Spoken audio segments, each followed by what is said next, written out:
back to the Ringer 57 YouTube channel. Today's video is an introduction to the next project for the shop. Okay, Susie's stripped and she's ready. There's parts on the way. We're going to go ahead and get her bundled up, rolled back over to the other side, clean the shop, and that'll all be done tomorrow. Tonight, I'm getting ready to go pick up the next project. I got permission from the owner to go ahead and film this. I don't make any money off of this, but it's something for me to do, right? So I throw a discount for being able to film. He consented to filming this project. It is a 2007 CRF450 dirt bike. Guy bought it with a built engine.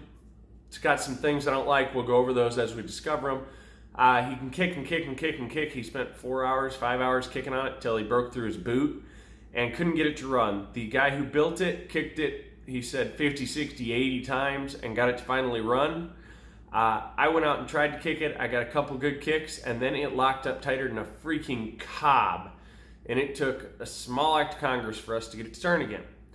So I'm looking at a few things. One, it feels like the compression relief is not releasing the way it should. Two, is the timing correct? Is it a mechanical lock? Maybe it's touching a valve. That'll also cause an excess compression when it should be releasing. Three, the carburetor was never touched, so we're going to be kitting the carburetor. And four, the head gasket has silicone on it. If there's ever a gasket that you are not going to reuse, it is going to be your head gasket. So we'll be doing a head gasket on this project as well. We're going to go through, replace all the leaking gaskets, replace the head gasket, set the valve timing, set the valve lash, set the compression relief, and rebuild the carburetor. That should get this project running for this gentleman. If it doesn't, well, we have an agreement set up. If it does, I'm right. I have a feeling this is a project with a lot of good parts that was not put together correctly. Okay, it was put together completely just in a rush. It appears to be a rush job. It appears to be a racer job.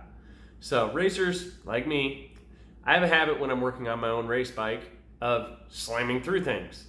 And sometimes it comes back to bite me, sometimes it works out. In this case, I think it came back to bite him. So let's go get this project and we'll pick up when we get back here. I'm not going to be filming at the pickup. It's going to be rather dark. All right, guys, and we just picked up the bike. So more details coming out as we go here. So this bike is currently full of a bluish gas, okay? Race fuel of some sort. Bluish purple, it's probably Renegade, more than likely around here. But if it is blue, it could be a C series like C12, C10, any one of those. And those are going to have a good possibility of gumming up carburetors because they tend to break things free.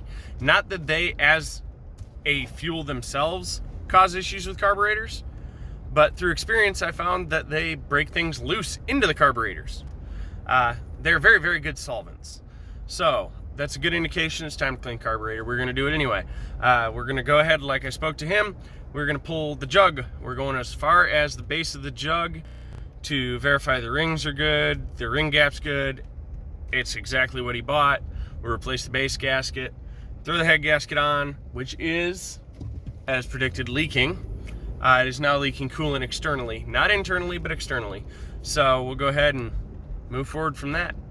For now, I'll introduce you to the bike quick when we get home, and we're gonna head to bed. All right, guys, and here it is. It's just kind of tossed in here for now. I got it strapped down. Not gonna make that mistake twice.